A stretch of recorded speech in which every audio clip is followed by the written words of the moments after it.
everybody. Welcome back for you who have been here before, and welcome for you who haven't been here before. I've been given the pleasure to introduce Anders Larsson and Chris van Gottheim. The project is called Canon, right? It's an Erasmus project intended to increase awareness and understanding of the history of technical theater in Europe. And I will hand over to you. Thank you very much, Niklas. It's a pleasure to be here, and I hope we are all the audience on the line, also the streaming people can hear us.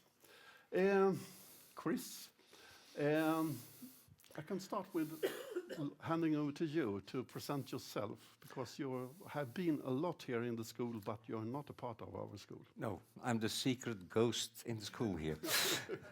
I'm Chris van Gottheim. I'm teaching in Rits, which is kind of a sister school, rather parallel school from yours here. I'm teaching technical theater, but mainly history of technical theater and mainly research skills for professional bachelors, which means that it's very practical research skills. It's a type of research that you need on a daily basis if you develop new equipment, if you develop special effects, all that type of thing. And I'm a researcher. Yes. And that's my main job, but sometimes I forget that it's my main job, because it's just fun playing with stuff. And, and I can also do a short presentation of myself. I teach here at department number 2. It's very thrilling title for the department, but it contains both film media and performing arts, and I'm teaching in the performing arts part, the unit of performing arts. And I have been working a lot with technical theater. I have been teaching a lot of technical theater, but now we have a training called instead production coordination of performing arts. And we have actually done a lot of these collaborating projects before. The first time we met was 2006. Maybe even 5. Okay, even. he says 2005. Yes, it is.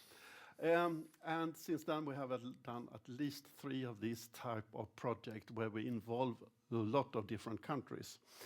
And I must say also in one, before the COVID, I was invited to also participate in your research week. So the research week exists in different countries, in different universities. And just to make sure that this is not a special event, it's a part of a very, very big community of research weeks going on all over the world. And so we continue with how this project actually started. Yes. Because you have been the project manager for it started as every good project in a cafe. Yeah. In the sense, in the sideline of an Oystad Education and an Oystad Research Commission, we started discussing. And then you have to explain the Oystad acronym. Yes, Oystad is the Organisation Internationale des Scénographes, Techniciens et Architectes Théâtre, which is basically the international organization of architects, theater architects, technicians and scenographers in all kind of forms. And we meet on a yearly basis, 1-2 times a year in different commissions, and we're both, I think, in research and in education commission. And the interesting thing is nothing happens there. It all happens in the sideline. As you meet people, you discuss stuff, and suddenly a project pops up. And when we were discussing that it's very difficult to teach the history of technical theater because there is hardly any body of knowledge there, and it's also a very recent thing. And 10 years ago, people thought it was not interesting. It's a really recent thing, and based on that, we start looking at possibilities to work together and to create this project. And I think one of the nice things is the combination of partners we found. I can show it a little bit on the map. On one hand, we have kind of a good overview of, let's say, old Western Europe, mainly. But at the same time, it's different schools with a different point of view. We had architects from Barcelona. We had designers. We had technical people. So it's kind of a wide range of different points of view in two ways.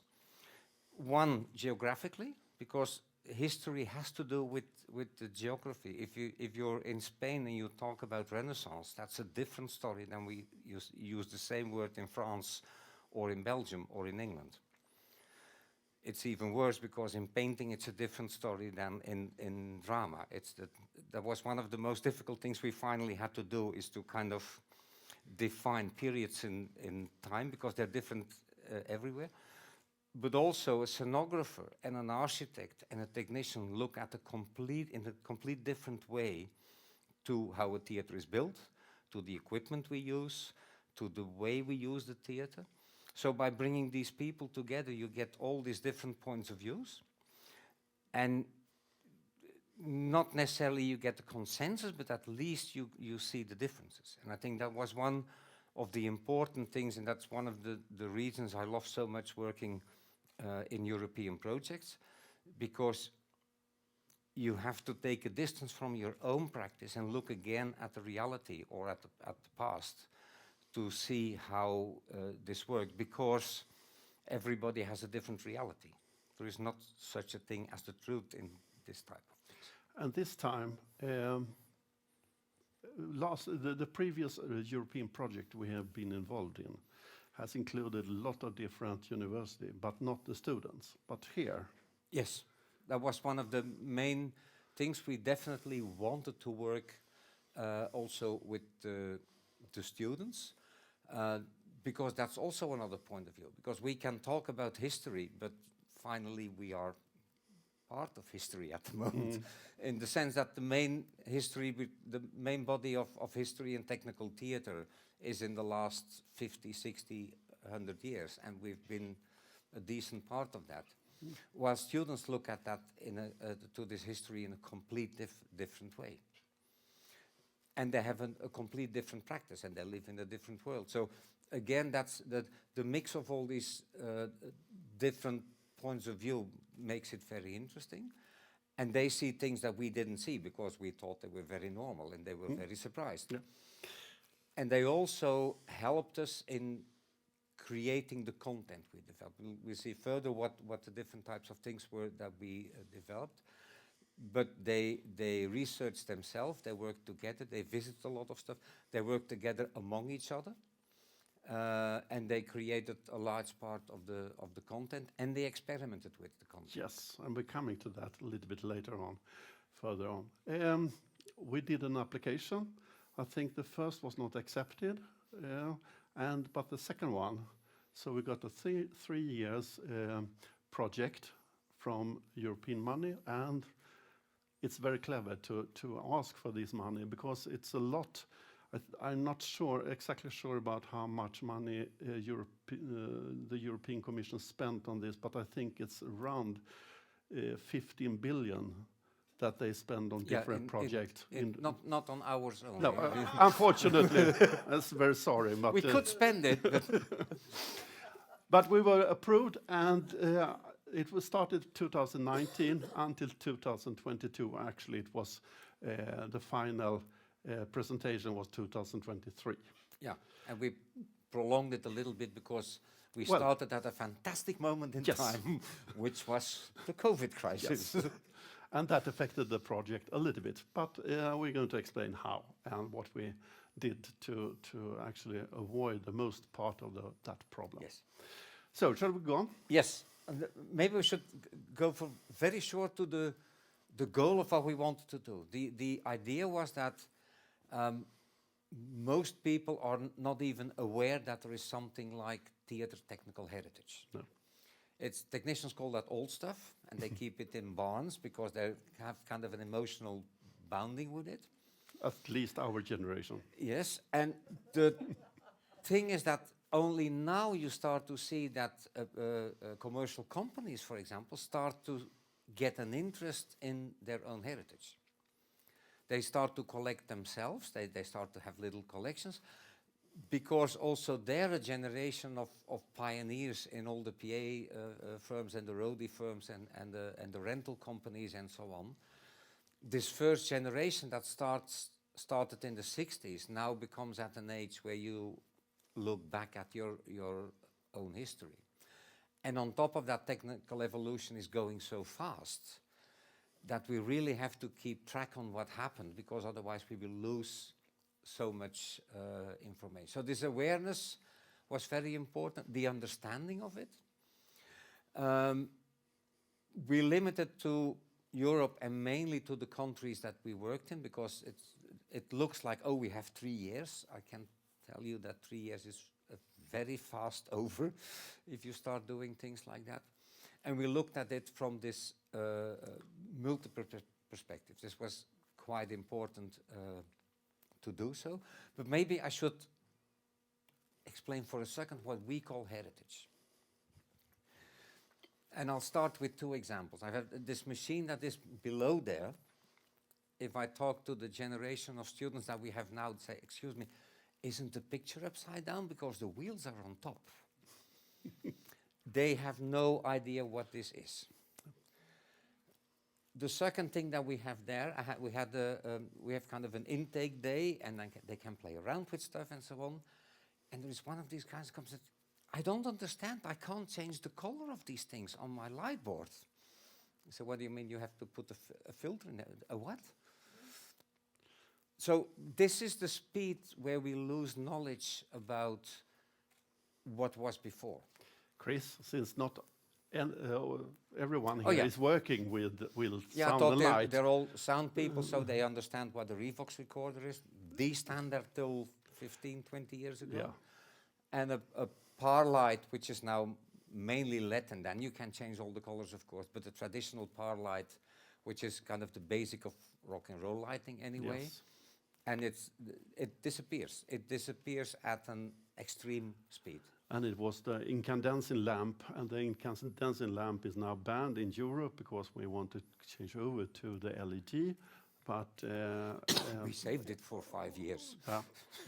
5 years by 5 years, if we are lucky, because it doesn't exist any equivalent or exchangeable object that we could use instead. Any type of lantern then works the same way as the par can. So that's the reason. Yeah. But going back to what I wanted to say, it's basically we're looking at all the equipment that we use within our sector, within our wider sector, because we include also partly events. And that has to do with sometimes theater leads in innovation, and then events take over, and then it goes back, and then it becomes opera. So you need to take that in because we're kind of talking about the same technology. We're talking about documentation of all this stuff, which is even worse, because one of the bad things that happened in the COVID crisis, that all technicians had time to clean out their offices. And we've lost a lot of documentation that was there for years because nobody had time to clean it up. And so we lost a lot of information. So that's an important part of it. But it's also about the people working there, about the organization that were there, about the terminology we there. It's basically the whole body of knowledge from the past. That's what we tried to do, which you will understand that we'll never be able to do that because there's more things happening in a day than we can describe in a day. And what is rather specific is that it's very recent history. We talked a lot with people from museums and collections. And they say, yeah, but it's not heritage, it's only 20 years old. But 20 years old in our sector is 4 generations ago. So that made that it's a bit difficult, and that it's also not fitting in all the traditional museums and collections. And that's a big problem, but that's a problem we couldn't solve in the project, but we could create awareness that there is a problem. That was basically what we wanted. Mainly we did research together with the students. We worked as well on site as online. We found out that it's extremely important to work with people face to face. Especially for students. The students have been working for a year, I think, together, only online. because that was the way to solve it during Yes. the first year of the COVID. So there we had really one online session. I think we have a picture later on from that session. But that was also in the time when we started to actually change the way how we could collaborate over when we are online. Yeah. So that was also a very interesting skill that we received just as an And it worked well, but at the same time, the moment we came physically together with the whole group of students, you saw that there was another dynamic, that there is new things happening. And what's also important is, it's a bit the same as with these OISTAT meetings, is, okay, you do a whole workshop, but at the end, it's the moment when they have lunch together that the interesting discussions start. And then they come back to the workshop. Mhm. And that's because from time to time, you need these informal moments to really create new stuff. We did workshop with students. We also did workshops with the teachers. And there we more looked at the pedagogical part. How do we teach that? What type of tools can we use? And so on. And we created, of course, a whole set of outputs. And these we're going to talk about in detail. So this, I think, is the first one of the first. We did 3 online sessions, and you're familiar with all the faces on Zoom. But what we found out that we could use the Miro board. That's a digital tool where you could collaborate from all computers that are involved in the session.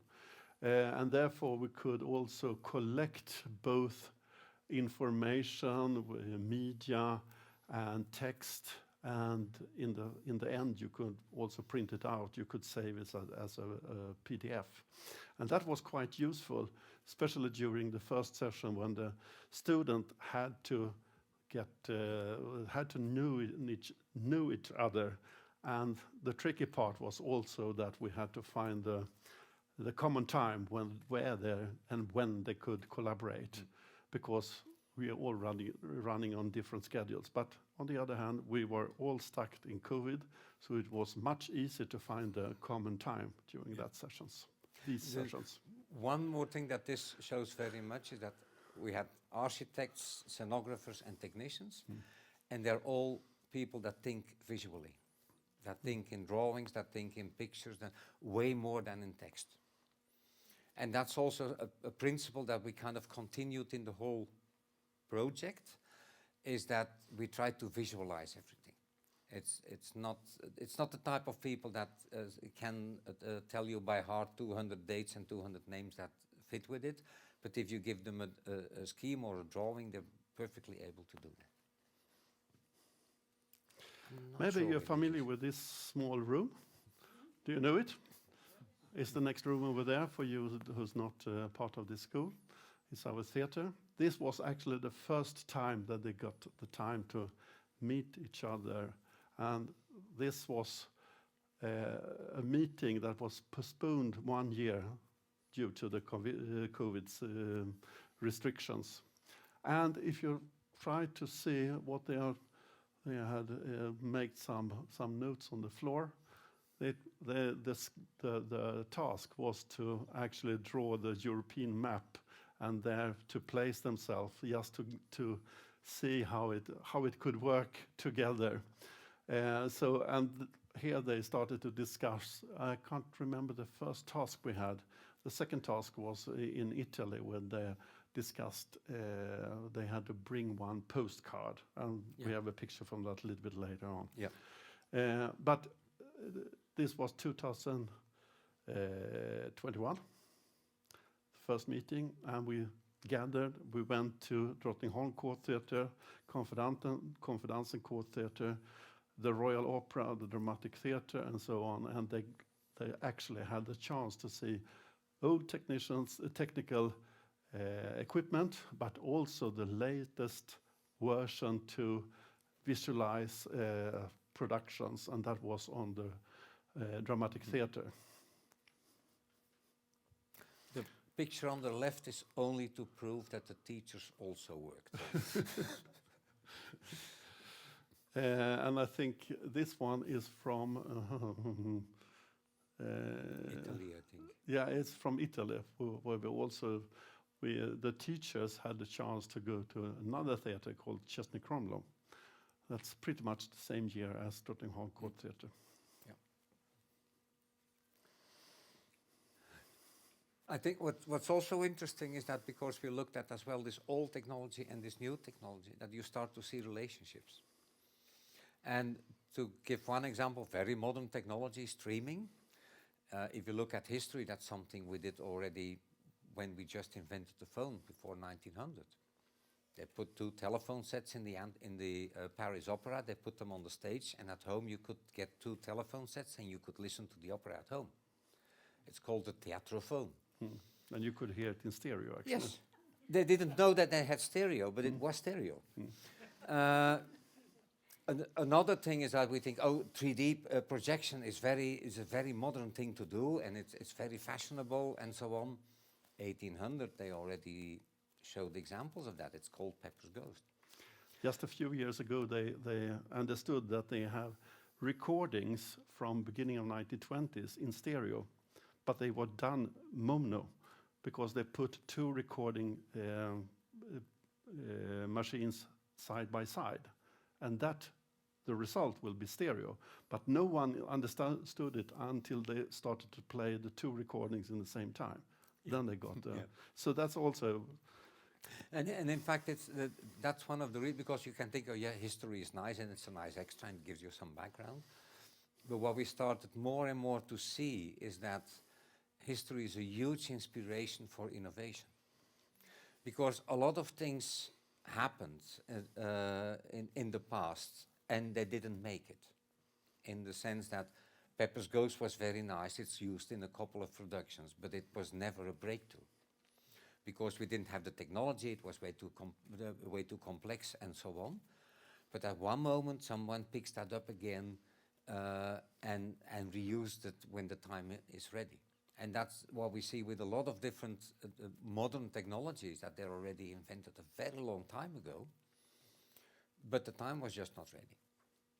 So that's one of the reasons why we think this teaching of history and working around history and really understanding history and the principles behind it, why that is so important. I think we could go on. Yeah. And here is from the session in Italy.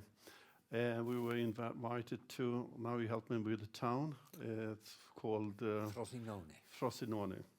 It's a fantastic town, and the teacher who was responsible for this, he was scenographer. And here the task was to bring a postcard. Bring a postcard with some kind of technical history, theater technical history. And everyone has to actually say, this is what I have brought. And we put it here because we tried to do different focus areas. So that's the reason why they're collecting on different parts of the floor. One thing I forgot to say is where the name Canon comes from. Yes, please. So Canon is more a general word, like the body of knowledge that is essential for a specific field. That was the original idea.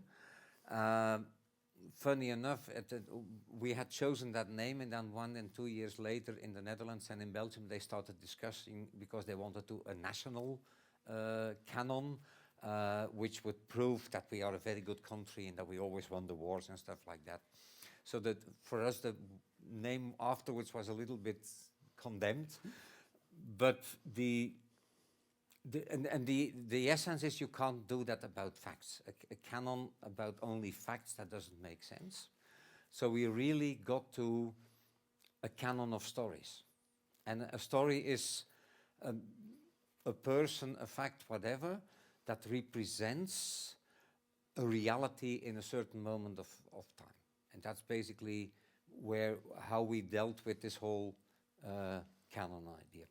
And if you look at the outcomes, on one hand, we created these stories, these 100 stories about the history, where we definitely know that if somebody else would do the same project, it would be 100 different stories.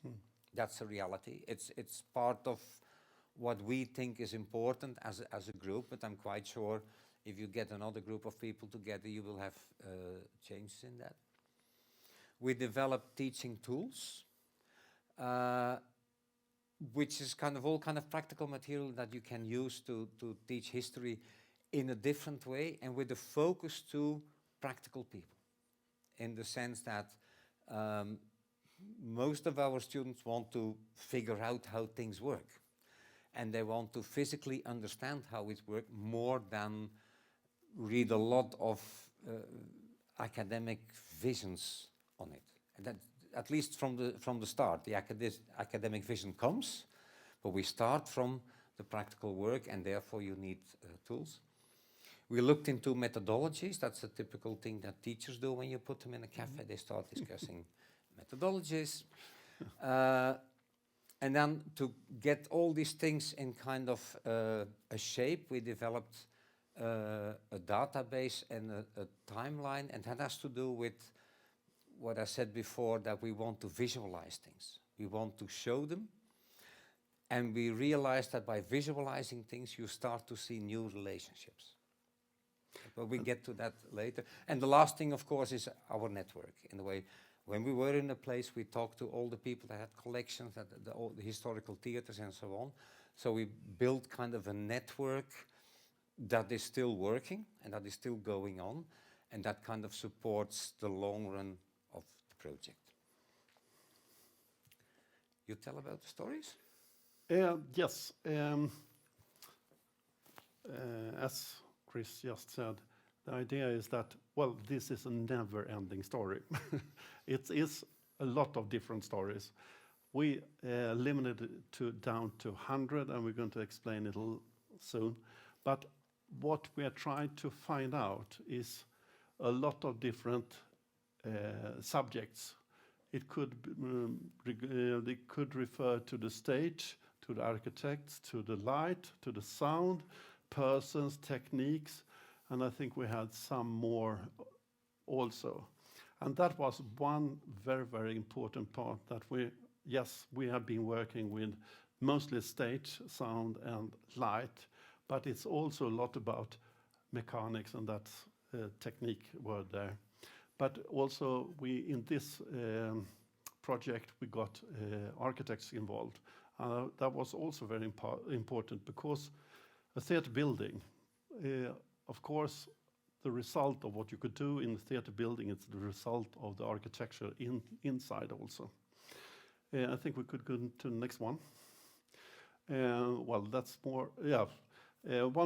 One idea to put these stories down is to use some kind of, you track it down in different years, so you understand how it relates to each other. And if you track it back, you could understand why they didn't have any revolving stage in some kind of performance before 1800, because it didn't exist any revolving stage. So therefore, you understand the order when things are appearing in theaters and so on. And for this methodology, you see that there is kind of these bands. You see them also there on the side. So it's also helpful to say, okay, we look at a specific period of time. On one band, we put the people that are important. Next level is the sound, light is the building. And in that way, you start to see vertical relationships and at the same time, horizontal relationships. In this case, you could do it very, very simple with, you have sticky notes and saying, you say something there, this happened around 1200 after Christ. Or you could say that, okay, this building was built 1700, and then you could also explain what kind of, with the different colors, you could have one color for persons, one for stage effects, one for scene change, and so on. And it's really a good type of support to do collaborative research, because we're looking in such a wide field that it helps to have people from light and sound and architect and whatever. And if you work together on a timeline like that, they start to understand also the timelines of these different fields. And you start to see that at one moment there is a lot of technology in sound that changes, and then in light we kind of do the same thing, and then you can start looking at where did that happen, why did that happen, where did it come from. But the fact that you can I use the same, but then the full version, because this is a quarter version, it's 4 times as big, and it hangs in the wall on the wall at the school. And when we teach history, then they start researching things, and they put their results all together on one big board, which inspires, they inspire each other, and sometimes they find something that is not useful for them but for somebody else, and they start adding. So it's a great tool to do collaborative research. And you could say that this is the more physical version. You Yes. have one digital version also. Yes. And the big difference is that in that one you could zoom in. You could zoom into an hour if you need to, but it will be very, very complicated here to find out what happened that hour. Yes. But it will be possible in the digital version. But you understand that a brainstorm like that is a bit of a chaos, and for the stories, we wanted a little bit of a structure, because otherwise you have 100 stories, but they have no context and so on. So basically what we did is we took 10 time frames. We developed 10 time frames. These are ours, in the way they're inspired on time frames that are used in different histories. And approximately it goes from the Greek to Now. contemporary time now. So that's one line, and then in the other direction we took 10 disciplines, because we thought it should be fair that sound people have the same amount of stories than lighting people, or health and safety, or whatever. And by doing so, you get kind of 100 stories, which was exactly what we promised Europe. Fantastic. The nice thing is that you can use this if you're teaching or if you're telling a story. You can tell a story about a specific field, and then you use all the different time frames. Or you can have a session about, let's say, Baroque, and then you go in the other direction. Or you could just pick out stuff. Or if people want to read it, they just pick stories as they want, where they feel attracted to a specific story. And the stories are kind of developed by the students working together. They developed a body of knowledge. And finally, the teachers did the final editing, especially Nick, I think, did a huge amount of work. Yes.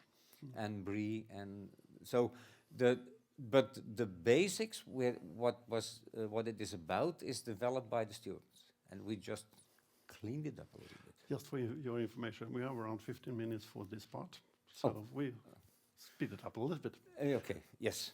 So you see teachers working very hard, mood boards. It's not a straightaway story in the way it went up and down. Also Miro board that we started with.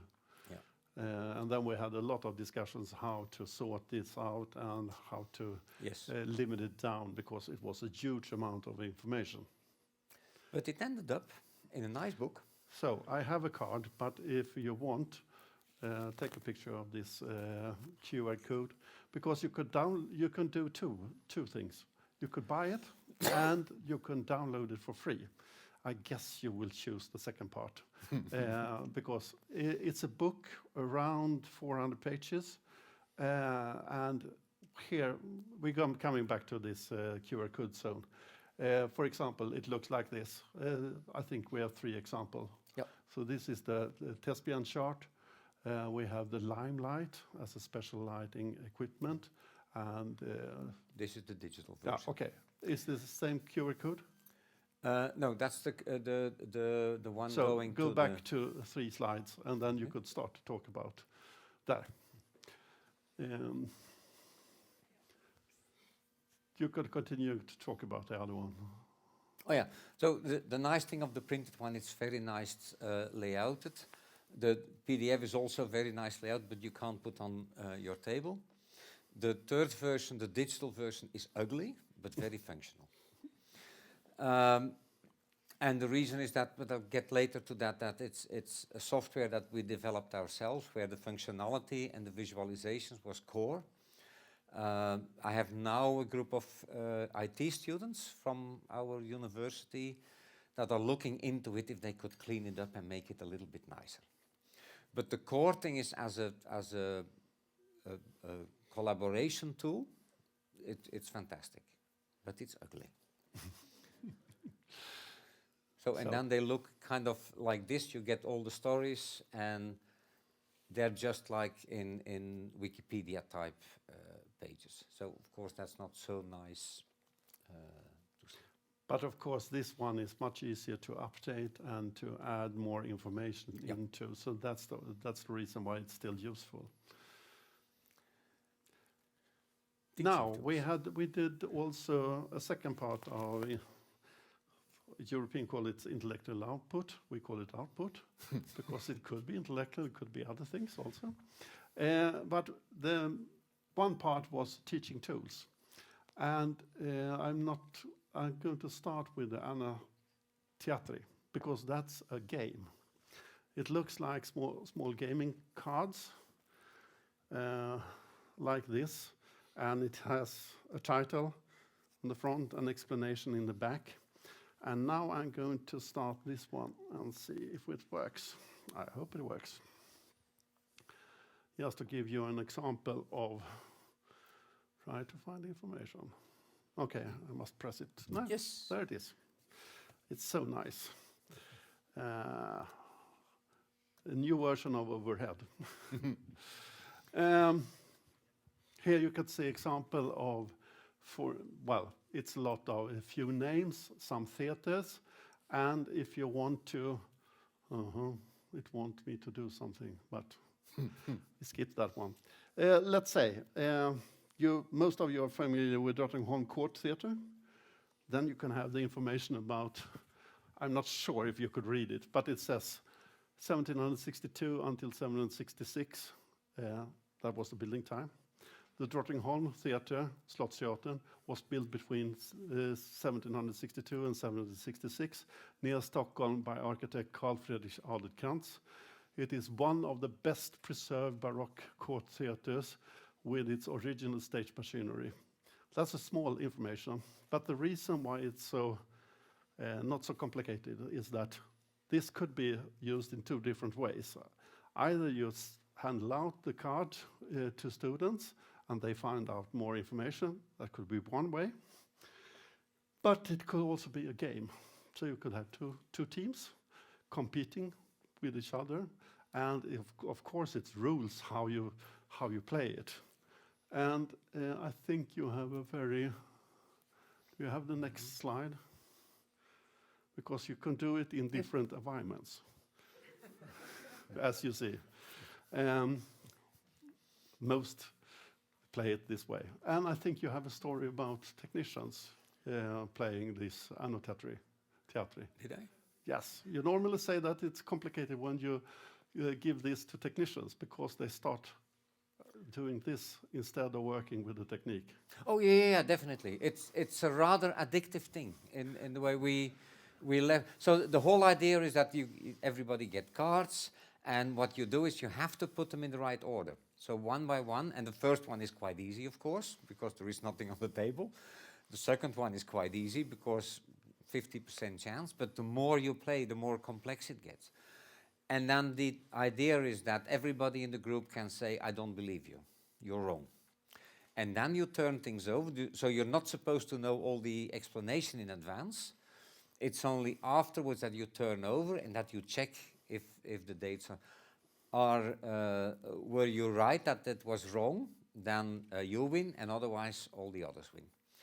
And we put that a couple of times on average tables in theaters and so on, and it turned out that people didn't start working again anymore. So That was a little bit tricky, but it's a bit addictive because it's a fun way to work with history in the way, because it tells you way more. It tells you also about the relationship between different things and so on. So in that sense, it was kind of fun. I think we could spend 2 minutes with actually showing a little bit about it. I have a few cards here, most regarding the old Greek. We're not competing. No, okay. We just put it in some kind of order, and then see if we were right or not. Vitruvius. We started with that one. Put it in the center, and we're trying to build a timeline. So I get a new card, Periactros. Before or after Vitruvius? Well, he described them, so probably before. Okay, so they must exist before. Yes. In your opinion, the Epidaurus Theatre. That's your specialty. Yeah, I know. That's the reason why I'm asking you. Well, let's say after. After Vitruvius. Yes. Okay. Let's see. We have the Colosseum. That's before, I think. Before Vitruvius. And before after the Periactine. Okay. This will be complicated. So you mean that should be the order? Something like that. Yeah. We have 4 more cards. Dionysus Theatre.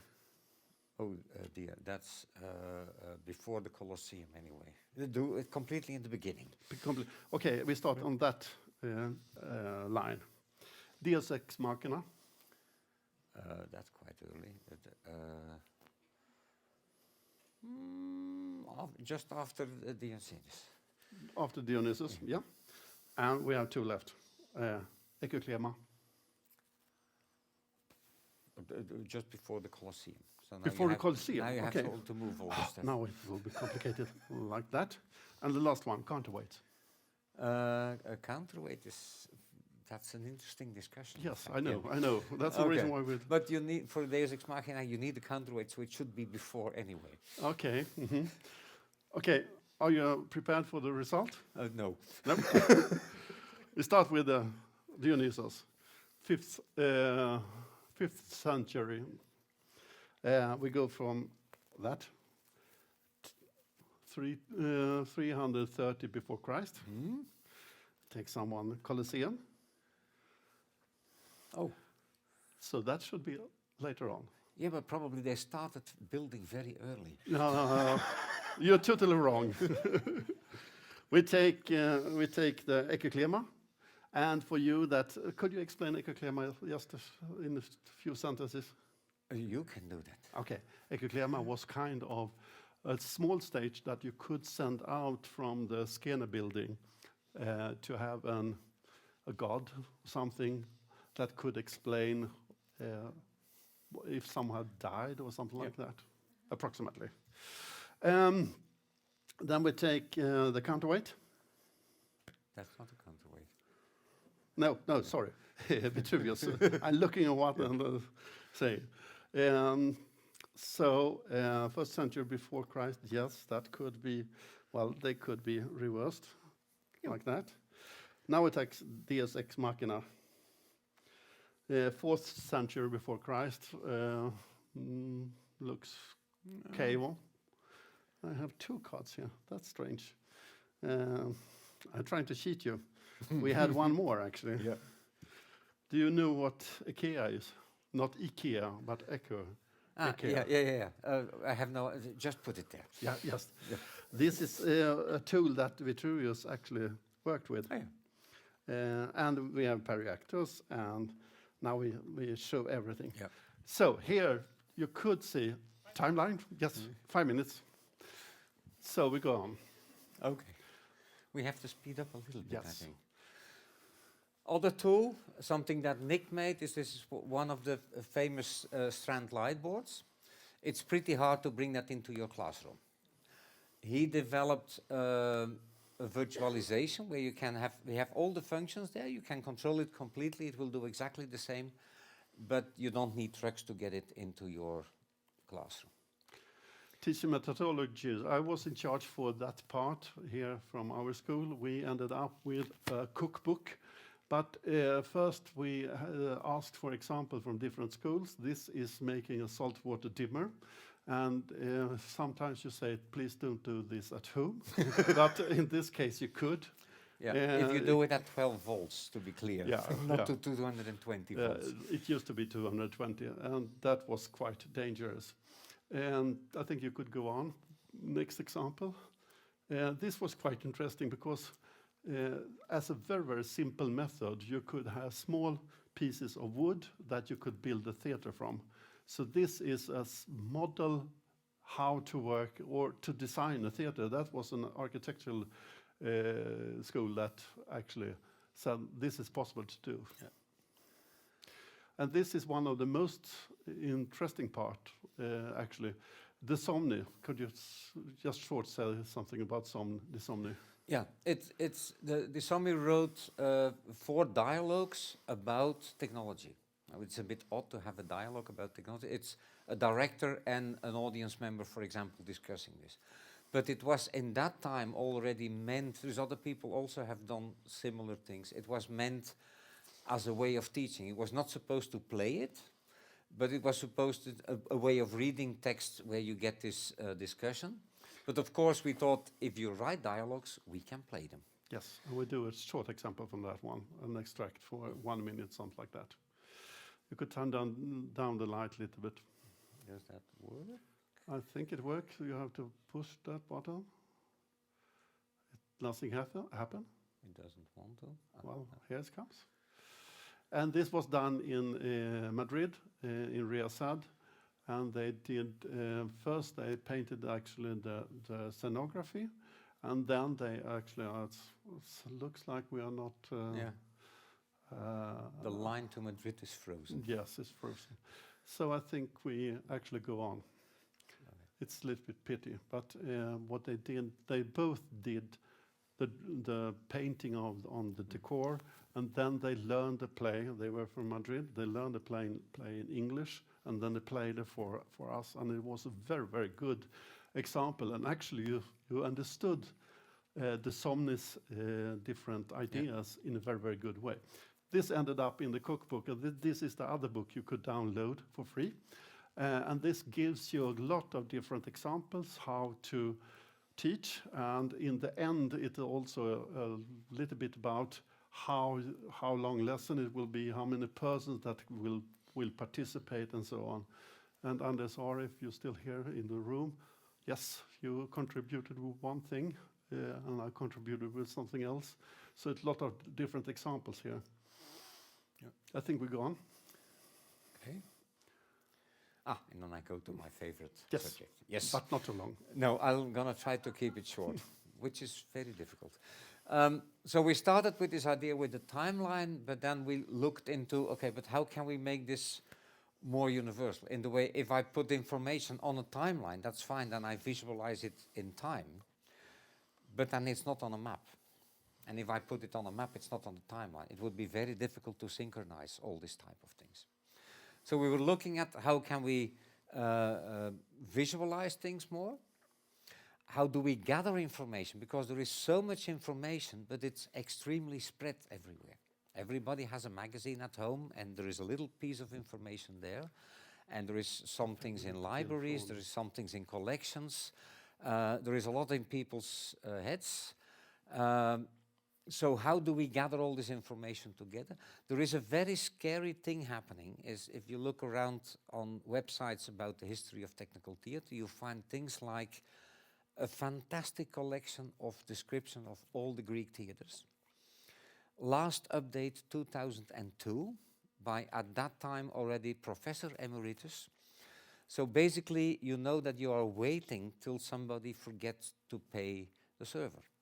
And then it will all be gone. And there is hundreds of these things. So that's one of the things that we try to do, is bring that all together into one structure to be able to spread it again. Where we're sure that the information is safe, we just link to it.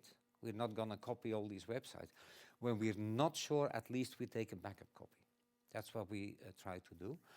And we structured the thing in a way that you can put queries on it, so you can also make selections. I give one example. We had like 5, 6 books about fires in theaters. Theaters were very famous to burn down. We scanned them, we put them in Excel files, we put them all together. They're all in the database, and now we can make a statistic. And then you see that suddenly the peak goes up, and that's what we call gas light, and then it goes down when we get electrical light. We had the idea that it was like that, but we couldn't prove it. Now we have enough information to prove it. So we also grabbed the database of historical theaters from the Czech Republic, the Catalonian one, and we bring all this information together. We try to standardize that in a way that it's reusable, which makes it also way more easy to collaborate and to safeguard things. Yes. And we're not, you will say now you bring everything together, and what if you forget to pay the server? Or when you get very old or whatever? We developed it in a way that we always can export it to Wikidata. And Wikidata is the data version of Wikipedia, but it's multilingual, it's open source, and it has a large community behind it, so the chance that that disappears is rather small. Now we have approximately 5 minutes. Yes, so I'll be very quick. So what I already said is digital collections are in danger. My worry is really that we will know more about the Romans than about the last 20 years. Physical collections are also in danger. Well, you have a very good example here with the collection of Per Edström. But there is tens of people like that all over Europe that have collections that are really unique stuff, and where they don't know what will happen if these people die or get ill or what. And museums have such strict rules that often they don't want or they're not able to take this stuff into them. So if you want to look at the database, you can see that. And the idea is a bit everything is connected to everything. If you look at STTF as an organization, there's people working there that do other stuff. There is written about that. They have archives. And if you link all that together, your information becomes so much richer. If we annotate all the magazines towards the content of the database, that will mean that for every subject in the database, you will get a series of sources. That you will be able to have enough information to date stuff and so on. So that's what we try to do. Now, that's the second thing my IT guys are looking for, if they can use AI to analyze, for example, 111 years of Bühnentechnische Rundschau that we got. So we don't have to do that all manually, and at least get a proposal for that. STTF är Svensk Teaterteknisk Förening. I thought everybody knew that. Yeah, I hope so, but not everyone. We do a lot of research by doing. We started with a website, with a database with 20 properties. We're now at 300 and so properties because we just develop as we do. That's also the reason it's rather rudimentally, because we can add stuff very quickly. We don't need IT people for that. It's a Wikidata software, and on top of that we can put wiki pages inside the database, which keeps the multilingual thing, but you still can have text descriptions. It's a matrix structure, and you can have equipment in there with all the details and visualization. So it creates timelines. If you say you put the country in there, for example, all the theaters in that country will automatically get into the timeline of the country. Just for a short example, in Stockholm, you know, the beginning of Dramaten was already at 3 kronor. Not the 3 kronor, but in the theater at the castle.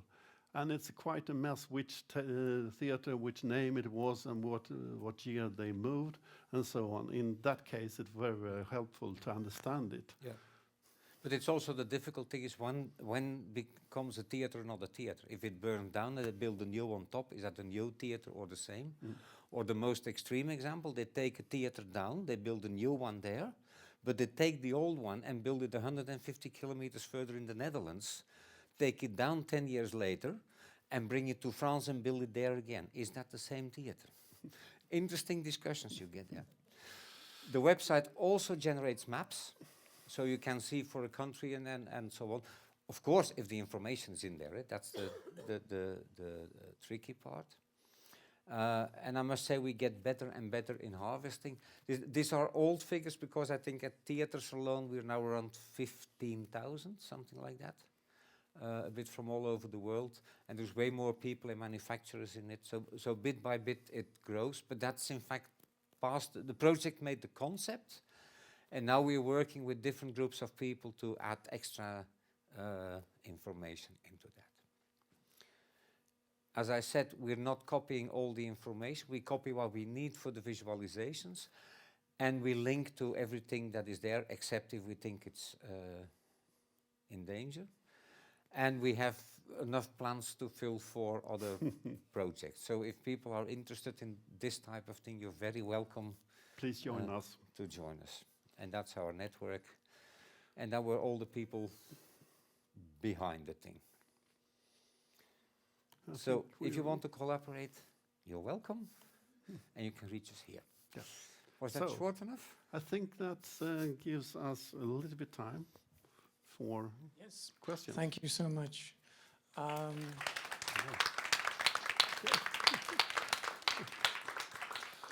guess there are a lot of questions. I'm just curious, you said you have, when you went for the 100 stories, you have the timeline and you have the disciplines. How hard was it to agree on the 10 disciplines? Terrible. Yeah. It's always a consensus, and I know we had bus trips of 2 hours where at one moment all the teachers were kind of in the gangway and discussing, yeah, but it's more important that we have architecture in that, and the disciplines was quite okay because they kind of have a logical order. In fact, the time periods were more difficult. Yeah, because it differs so much, both in different fields and also in different countries. We don't call it the same period. But if you continue this project, will there be 200 stories? That would be one option. My option, what I'm doing is more and more gathering information.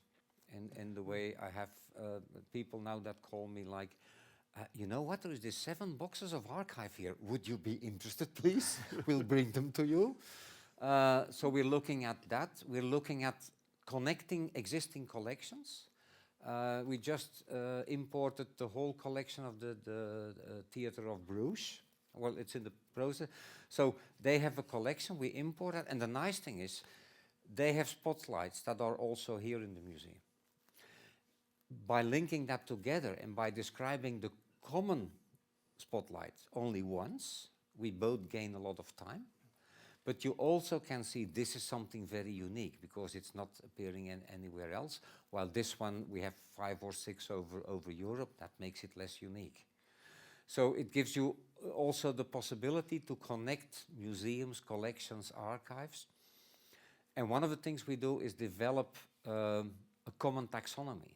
Most of our equipment in a museum is under the header electronic equipment or luminaire, together with everything you put in your house. By writing a detailed taxonomy, we will see way more what is in museums that we don't even know. One direct answer to your question is that will it be more 200 more stories? Well, the nice thing with this database is that you could extract what you want to have in the next 200 stories. So that's a common ground for building new stories. And therefore the discussion about what is a canon, well, a canon is a never-ending story in some way. So I think we have tried to deal with the problem, and as the word canon is a little bit, today it's a little bit what you said about that, here in Sweden we are so good at this and we should just read this. No, it's not about that. It's to collect and form your information bank, more or less. But there is different ways of doing that. In the sense, what we didn't do very much is go into light design, sound design, image design. That could be extra fields also that come in there that bring their own stories. One of the ideas we have now is how do you describe a design?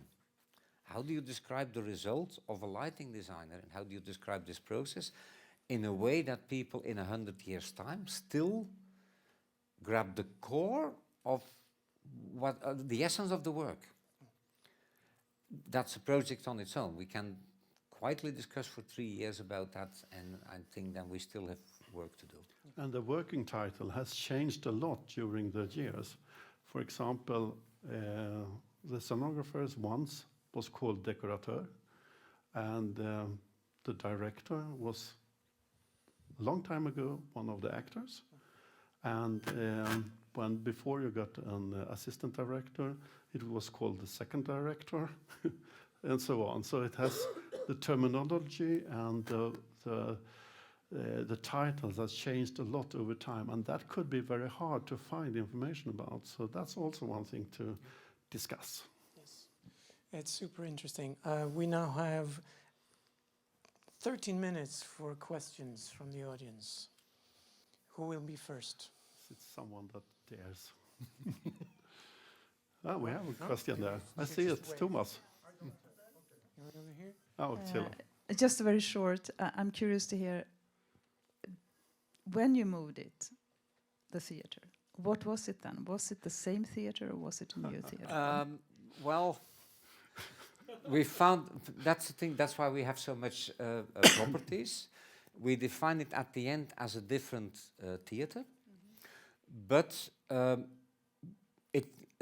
we created a property, we made some properties to show the relationships between the theater. So replaces the theater in function, which is often another building that takes over. A company moves from one building to another, or replaces the physical building, or is related to when you don't know. Relationship, location, or material. Yeah. So that's. I think Thomas had a question.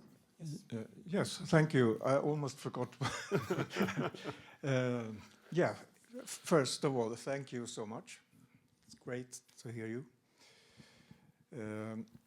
It's a fantastic project, and it's huge.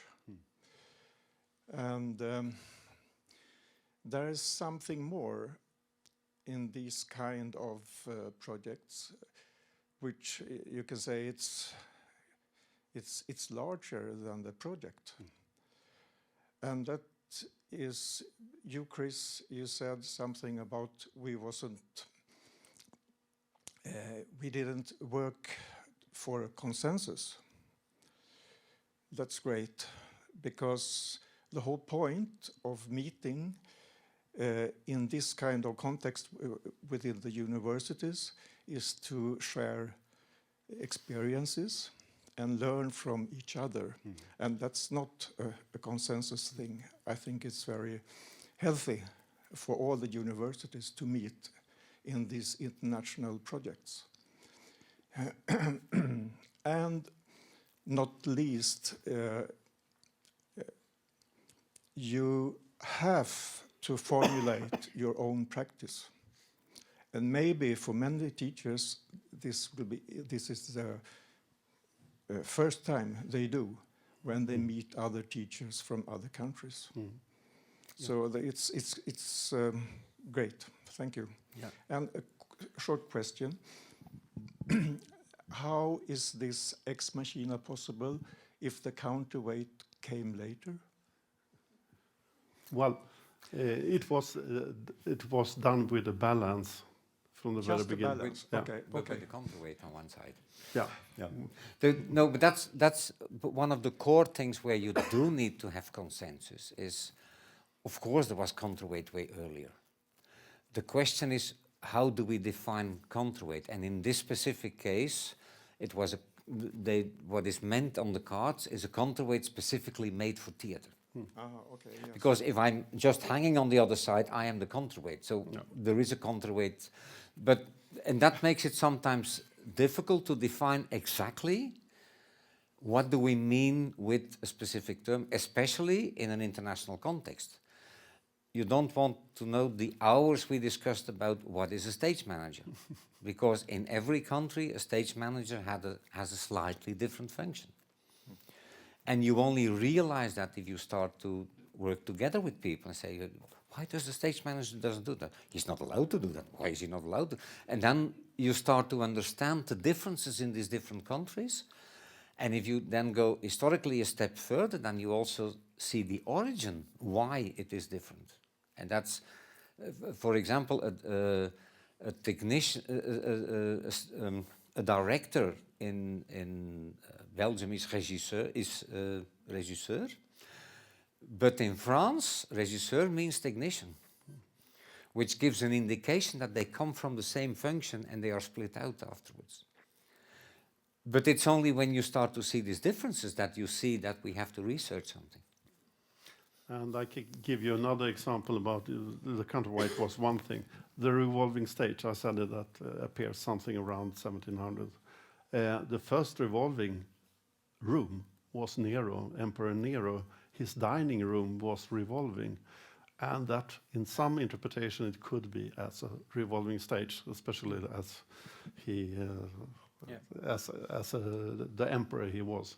So this is just about taxonomy, right? Yeah, in some way.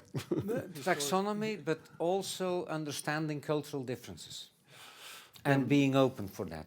Next question. Yeah. So I'm wondering what kind of limitations you've set yourself in terms of the scope of the project and so on. Like one very clear one is that you have focused on European theater history. What have your what are the outer limits of the project for you? Well, the main limit was time. Yeah. If I'm very honest, it was not a deliberate choice to only take Europe. In the way there is a lot of information outside of Europe, we focused on the project countries because that's of course where we had the most information. But if we found information from outside, we added it. But we didn't go so deep in cleaning it, in using it. But that was a very practical thing because that's the living environment of our students. That's where we know best. But it's not a deliberate choice. It's just a practical thing because you can't describe the whole world in 3 years' time, which is a pity, but that's a reality. We had to limit a bit sector-wise in the way it has to be at least an event with an audience and a stage and whatever. And of course there is a large focus to theater, but for example Colosseum is in fact not theater, is way more event. So the boundary, we didn't set really clear boundaries in the beginning, but they kind of became clear. We like this kind of things that grow organically. We've got one question here from the back. Yeah. Hey. Hey. I have one question about, because you're clearly building Canon for your own field, and you wrote this book about the 100 most significant, or 100, what was the word? 100 stories. 100 stories, and then in one slide I think there was written like 100 most significant stories. So I was just curious, like how, was it the students who they made the stories, right? But did you reflect on the choices and like how to choose the most significant and the methods of your choosing? Yeah, difficult. For some things it was rather clear. In the way, for some things it's the moment you have electricity, that's quite clear that it's a moment that you need to incorporate there. And then the main question is, where do you put the focus? Do you put the focus just on the fact that there is electricity, or on the use in theater, or do you focus on lighting?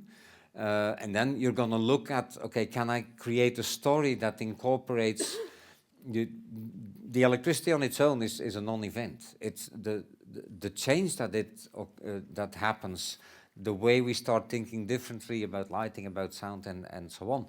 That makes it different, and it's bringing all these elements together until you have a story is in fact more difficult than making a choice about what the story should just be about, because it's kind of a cloud of concepts that represent a significant moment, a significant change in history. But we can also add that yes, this project originated from the the circumstances that we represent light, sound, stage, architecture, but we're missing, for example, costume, makeup and wig. We could add a few more parts that could also be, and that's for coming projects to include that part. What, for example, the mask in the Greek theater was quite important, and how that developed over time, and how we're using it today or not using it. And also the costume in some period, it was the costume of their time using in their time for the performance. It was not special costume, but on the other hand, in some cases it really was, and so on. So in your question, we could find a lot of things that we should change or add or doing differently.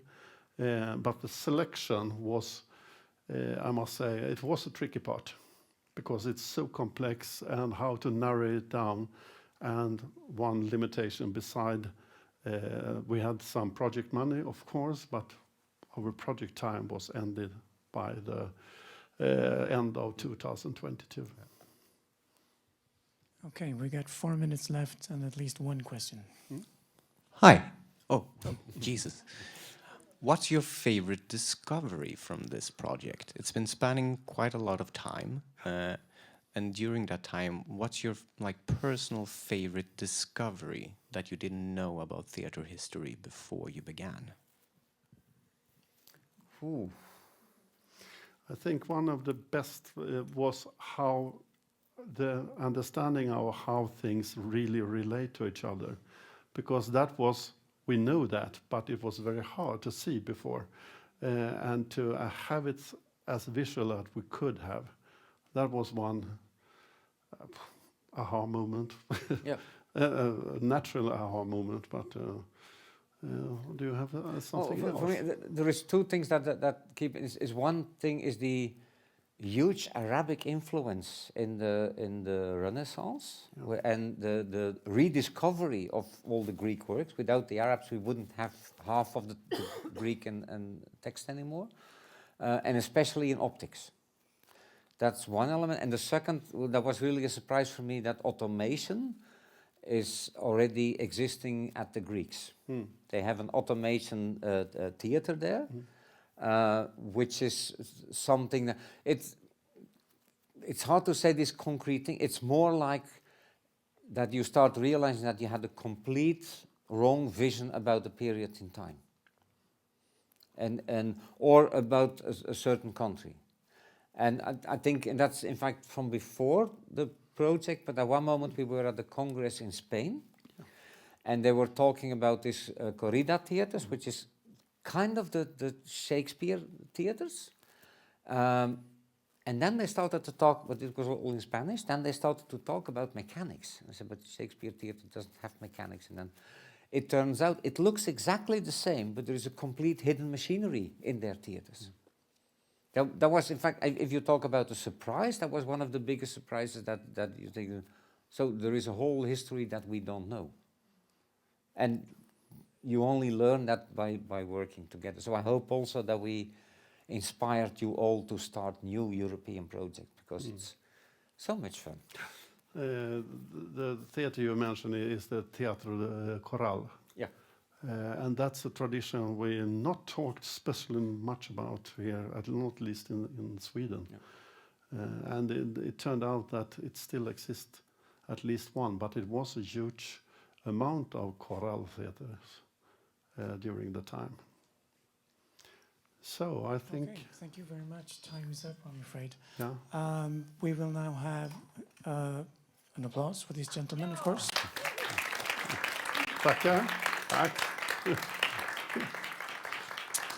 And then there will be a 10-minute break, and after that, Karin Rudfeldt will present, and that presentation will be in Swedish, I think. Yes, but you're very welcome to come back.